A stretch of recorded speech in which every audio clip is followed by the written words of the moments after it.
Hey everyone, how's it going today? So what have I got now? I've got an 03 F-150. It's four-wheel drive, and I'm going to be replacing the upper control arms, the lower ball joints, the tie rod ends and sleeves, and the idler arm. Now, I bought a kit. Let me show you the kit. Now, I get this from a company called Detroit Axle. I've used them many times in the past, and they sell a very quality product, I must say, at a very good price. There's the box that it came in. Detroit Axle. Like I said, they're a very good quality product, and I've never had an issue with them. I've been using them for years. I like their product. I always try to look for their product. They're very budget friendly also. They're not the cheapest thing out there, that's for sure, but they're not the most expensive either. And I feel for the price and what you get, I think they're pretty darn good. And just like everything else, made in China. Trying to find something that's made in America nowadays is almost impossible, it seems. But like I said, I've had very good luck with their product. It seems to be a very high quality product. That's why I like using them. You can just tell by the hardware they use is good stuff. The cotter pins that they use is good stuff. The grease fittings, Zerk fittings, good stuff. Here, look at this actually on these boots. See that? They got the nice spring clamp going around it. Just like that. That's a nice quality piece. Look at the ball joint here, the lower ball joints. I mean, just look at the nut on there. You can see that's a good quality piece. It's very nicely done. So here's the truck right here. Now this is a very good customer of mine, and I had checked this out a while ago. He was complaining about some noise in the front end, ball joints creaking. Lower ball joints have a lot of play. The upper ball joints have a lot of play. The tie rods, I believe it was the inners, have some play. And I told him, let's just get a kit. Let's just do everything all in one shot. So he agreed. Like I said, he usually does anything that I tell him that he needs because he trusts what I have to tell him. So what I'm going to do is I'm going to knock the tires off of this, and then I'm going to start taking it apart, and I'll show you what I got as I'm taking it apart. I'm not going to go through it step by step with you. If you're at this point and you're doing this job, I would assume that you should be able to handle what you're doing. So let me get to that point. Let me start disassembling, and we'll see what we got. Now that I have the wheel off, we can see the suspension clearly. Here's the upper control arm. What I have to do is, somebody's done an alignment on this thing at some point in this vehicle's life. You see this, basically this rise here, this it's kind of like a stop. See that there? There's a plate that goes in here that presets the alignment from the factory. Basically they put it together after they do whatever kind of measurements they have to do, and they put that together, and it basically locks the alignment into whatever position they want it to be in from the factory. When you go and you do any work to the suspension at any point in the future, a lot of times you can leave those in and just put the new suspension components in using those pieces to align it. But if your alignment's out of whack, they'll take them out so that this way they can move it, because the bolt hole in here is an eccentric. It's actually an ovaled out hole. Let me see if I can get in there so you can see it. No, you can't. You might just be able to see the edge of it there. But I'll show it to you when I get it apart. Now the next thing on this, the cotter pins that sit inside these tie rods, they just broke apart. So technically I still got a cotter pin in there. Since I'm replacing a tie rod anyway, it's no big deal. I just take the gun, go up on here, like that. My fault.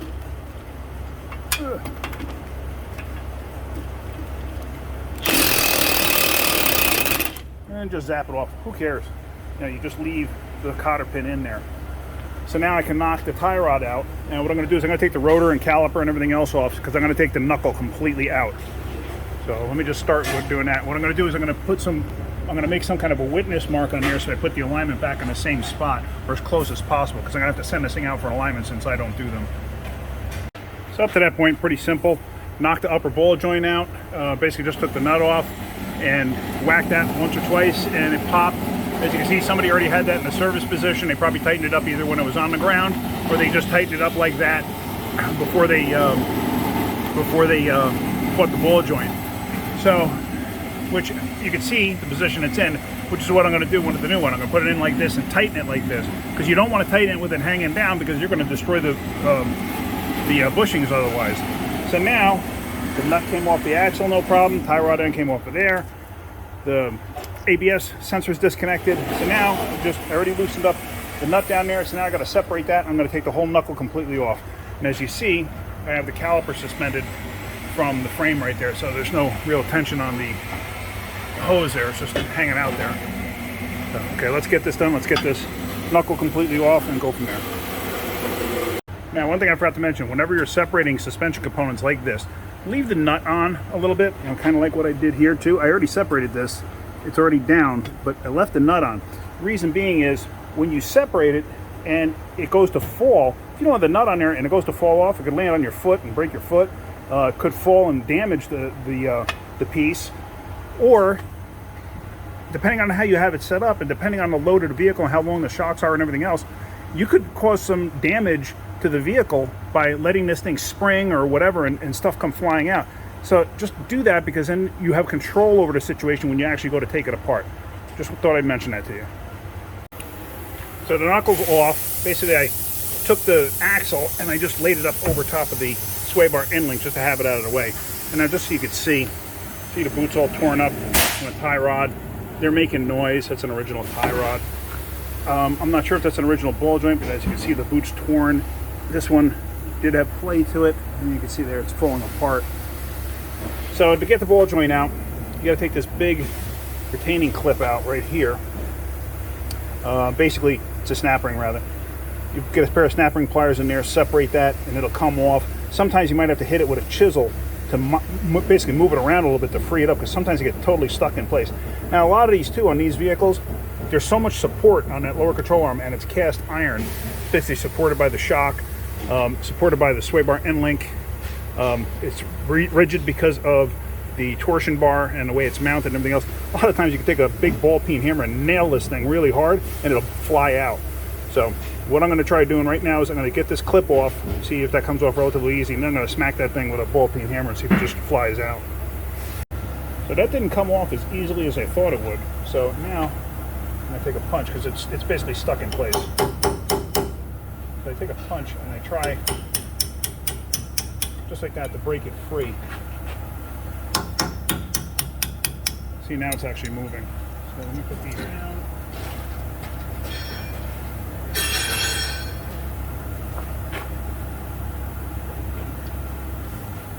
So now, snap ring pliers are something you really should have. They're relatively inexpensive, all things considered. I'm just being spastic here. That's it. Just get the thing off. Now, let's see if I can actually smack that thing and get it to fall out and not hit the camera. You can ask people that know me, I am terrible with a hammer. I go to try to hit this, I probably hit a taillight or something. So let me do this. Let's move that up.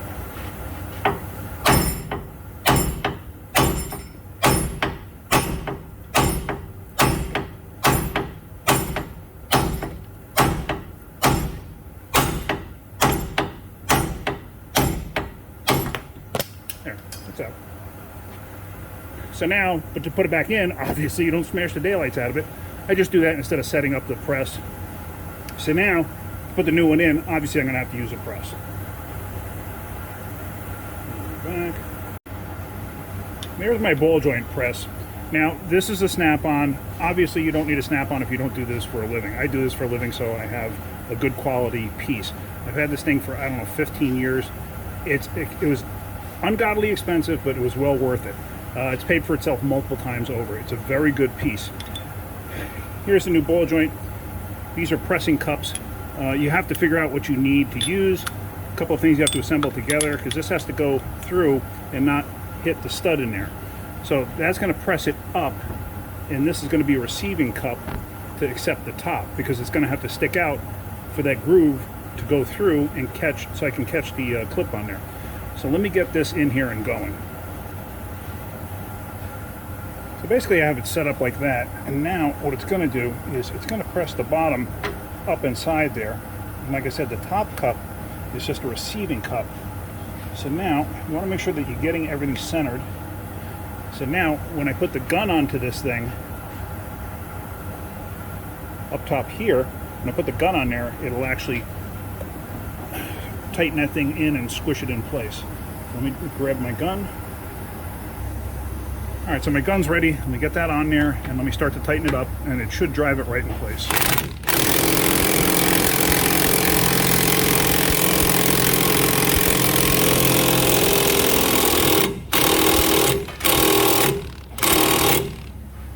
As I inspect the bottom, I look at the bottom here because I want to make sure that it is flush against the control arm. Now I'll back off on it.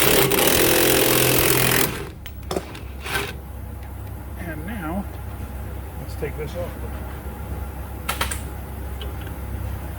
There it is. So now I can get the clip in place. The bottom cup might be stuck on there because it was a tight fit to the boot and it probably pressed itself slightly on there. So if I wrap that with a brass hammer, it should come right off. So now the reason I'm going to use a brass hammer, they're not designed to get hit on the side, so I don't want to damage it. Actually, look at that, the boot got stuck in there, so now I got to press the boot back on there. No big deal. It does happen sometimes, but I got to get the boot out of here and then onto there. So I got the boot off. As you can see, it's right there. So now I just got to stick that back up on there and maybe get another cup and just tap it into place so it basically sits snug on there. You can even use a small punch and just run the edge up because this has got a spring load to it to hold it in place. So I just got to get that up in there. So now let me get the clip on.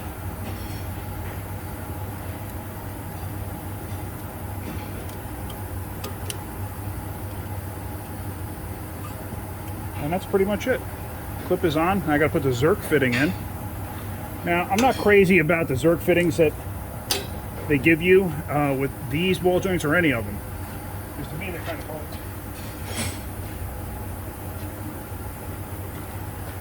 Although these are a higher quality than the ones I've seen at regular parts store.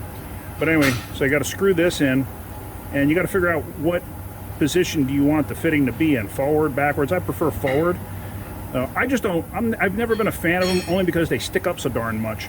But it does clear the axle, because that's one thing you got to be careful of, especially on Dodge pickup trucks that has a universal joint here instead of a CV joint like this. You got to be careful because I've actually seen them where they'll rotate and actually shear these things off. So now I'm going to tighten that up in place and get that boot in place and then start putting everything back together. I just wanted you to see the lower boot is in place. I hold on to pieces of exhaust pipe like this because they make excellent seal installers and installers for stuff like this. So now that's fully seated. I think on the other side I may take the boot off just to make my life a little bit easier, but I'll see when I go to do the other side. But so now I can go. As you see, I sprayed a little bit of white spray paint. Now I know some of you are probably going to say, oh, why'd you spray white spray paint, blah, blah, blah, blah. I'm going to hit it with undercoat when I'm done so you don't see the white paint. You'll see some undercoat on there. So, but at least that's for my witness marks. I could have probably sprayed it with black spray paint, but white just stands out so well that it's going to be much easier to see. So, but I think I'm going to do the tie rods first, because really all it is now is just that inner tie rod there. And I'm going to knock that out and then throw the new ones in. Actually, I may as well do the idler arm, which is up in there, at the same time. To do that, I got to take this front shield out so I can get to the inner bolts that hold it in place. So let me get going with that. So I took the tie rods off, no big deal. I have it as an assembly just sitting here because I'm going to use it as a measurement for the other tie rods.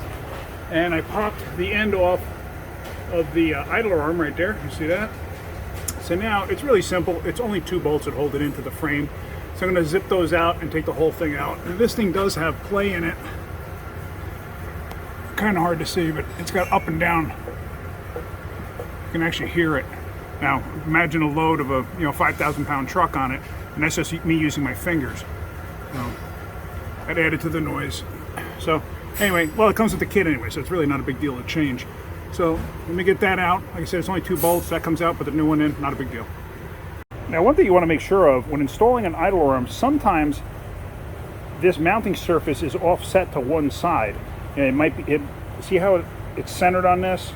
On some of them, it might come over to this side, it might come over to that side. Just pay attention to how the other one comes out so you put the new one in the correct position. Here's a new one going in. Just got to tighten up the 2 bolts and catch the other end and put the castellated nut on with the cotter pin.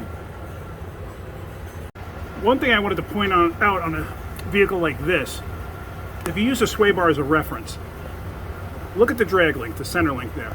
You see how they're parallel to one another? I haven't tightened it up yet, I just kind of brought it down, but it's not tight. right now it's kind of like rocked down into its lowest position, because I could push up on the drag link and change the position of the idler arm just slightly, but watch the difference. Now, get my hand up there. If I were to tighten it in that position, you see how cockeyed it is? So I want it in that position. Now also, look at the distance between the frame. I tightened it up there. Look how close that is.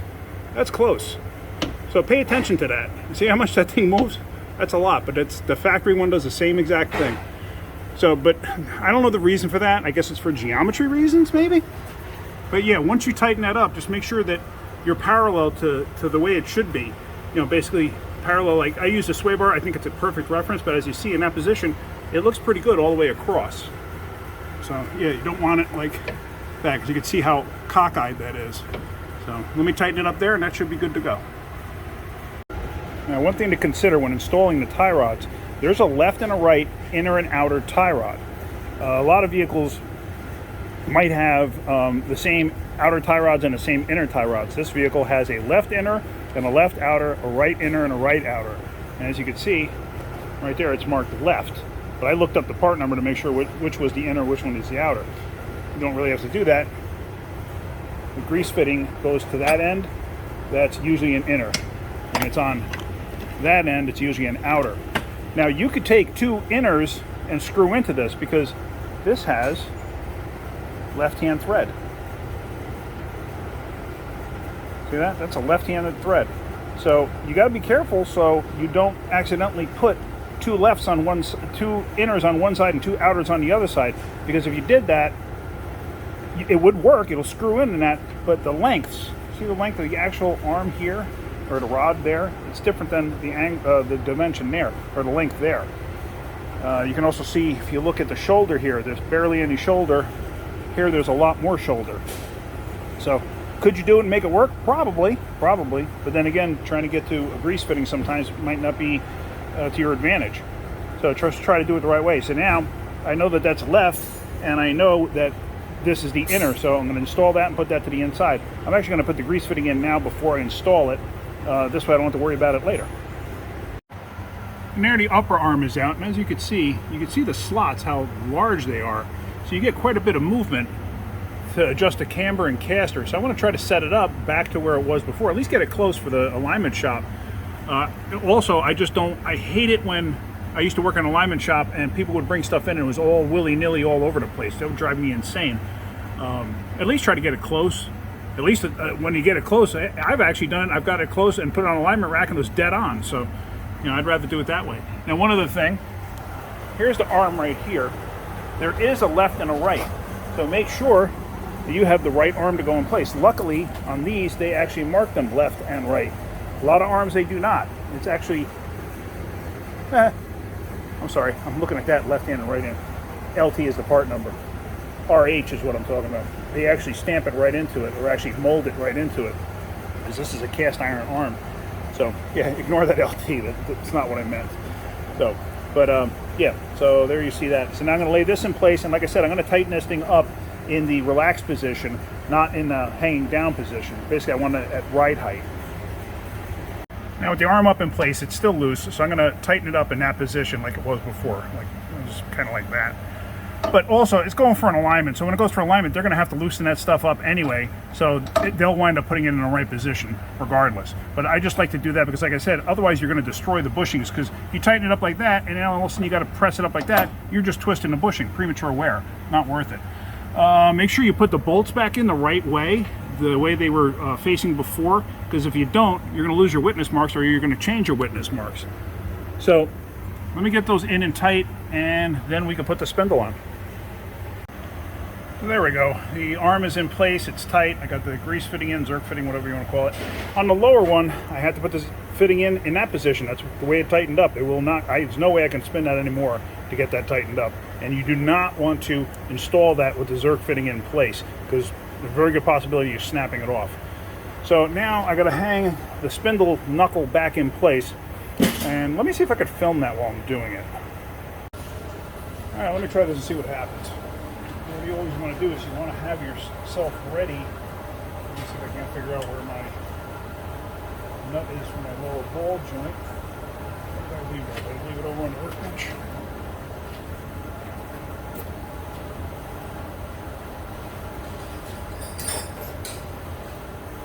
And yes, I did. So I want to make sure that that's ready. Screw it on. So now when you're putting this in place, you catch the lower ball joint kind of like this. And you manage to work everything up in place.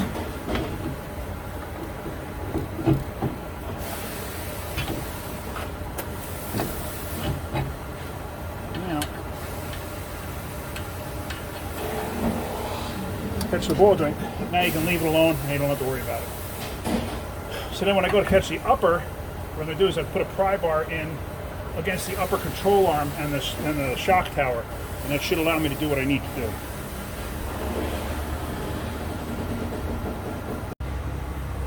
So there again, I want to have the nut ready to go in place, just like that. Actually, is that even the right nut? I don't think that's the right nut. Hang on a second, I'm going to go find the right nut. Probably on the bench. Yeah, I had a tie rod nut. So now I got this nut. I'm ready to go back in place. Let me get my pry bar. Where'd I put that? It's right here. So now, get this over in place. Put the pry bar underneath the shock tower. And now, I can manipulate this and get it in place. And as soon as it sticks out the bottom, I can catch the nut. And there we go. Now everything's in place. Now basically it's just, like I always say, reverse procedure to install. So let me get that going and that should be good. All right. So there it is. It's one side in, together, tight. I'm going to do the other side in the morning. It's late now. I'll do the other side in the morning and then I'll grease it all up. And this way it'll be ready to go for an alignment. So I hope you got something out of that. If you did, hit that like button. If you could, please subscribe. All right, guys. Have a great night. Keep wrenching.